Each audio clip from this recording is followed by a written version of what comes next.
There's a lot of talk about how dangerous contest prep is, about the mental crashes, food trauma, post-show depression. And yes, those stories are real, but here's what doesn't get said enough. Prep itself isn't the villain. Unconscious prep is. This video isn't about scaring people away from bodybuilding. It's about telling the truth, especially to those who are thinking about starting. Because what you experience in prep depends less on the diet and more on why you're doing it. I want to be clear about something. I didn't experience the mental crash people talk about. Not because I'm tougher, not because I'm special, but because I didn't expect prep to fix my insecurities, give me confidence, heal emotional wounds, or give meaning to my life. Prep didn't become my identity. It was something I chose to do consciously, knowing the cost. And that is where the difference starts. Here's an uncomfortable truth. Prep doesn't invent issues, it amplifies what's already there. So if you already struggle with control, perfectionism, emotional regulation, and self-worth tied to appearance, prep will turn the volume up. And as a matter of fact, not because bodybuilding is evil, but because extreme conditions reveal the foundations. And that is also why two people can run the same diet but expect two different outcomes. I noticed the pattern. Some people don't start prep because they want to compete, but because they don't want to feel. And they don't want to deal with relationship, with emotions, direction, with identity confusion, because prep gives structure, rules, a sense of control. And at first it can feel like discipline, but if prep is the only thing holding you together, when it ends, everything will crumble. And that's actually when the crash happens. Not because food increases, but because distraction disappears. So let's be honest, prep is still hard. You're still hungry, you're still tired, your hormones still take a hit. Awareness doesn't make a prep easy, but it makes it contained. And you know why? Because you know that this is temporary, this isn't who I am, and this doesn't define my value. You don't panic when appetite increases because it's normal. You don't spiral when weight rebounds. And mostly, you don't feel betrayed by your body because you expected it. There's a difference between loving bodybuilding and using bodybuilding. Passion says, I choose this challenge. Escape says, I need this to feel okay. And remember that prep rewards discipline, but it punishes confusion. If you love the process, respect the cost, and don't ask prep to fix your life, it's demanding, not damaging. Let's be clear, not everyone needs to compete right now, but I see everyone competing. Also, you don't have to compete if you're emotionally unstable, using food or training to numb the pain, expecting prep to give you confidence, or hoping the stage will make you feel worthy. Worthy of what?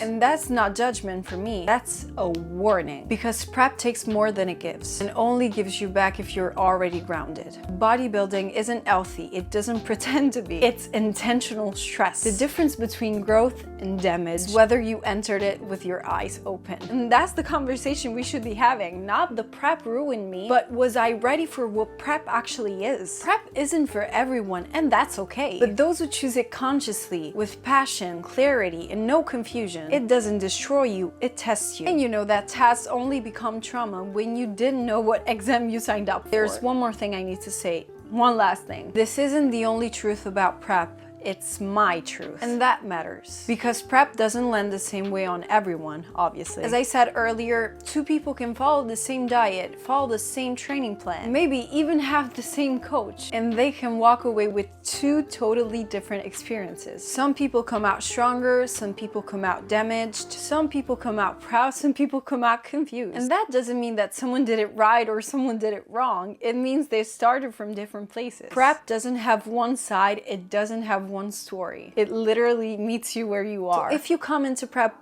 grounded, with stability, mostly with a life that exists outside the gym, prep becomes a challenge. Hard, demanding, and temporary. But if you come into prep already fractured, already searching, yearning, and already using control to survive, prep becomes something else. And everyone chooses how they relate to it. Some people experience prep as discipline, some as growth, some as obsession, others as escape. And none of those are fake, but they're not interchangeable either. And that's why I don't believe in one narrative only. Not prep is toxic, not prep is beautiful. Prep is a tool, and tools don't decide how they're used. Guess what? People do. So if you're listening to this and thinking, oh, that's not my experience, that's okay. And if you're thinking, this sounds exactly what I went through, that's okay too. The point isn't agreement, the point is awareness. Because I'll repeat myself, the most dangerous thing about the prep isn't the diet. It's going into it without knowing what you're actually asking it to give you. This isn't one side of the story, there are many. And every one of them starts before every diet ever does.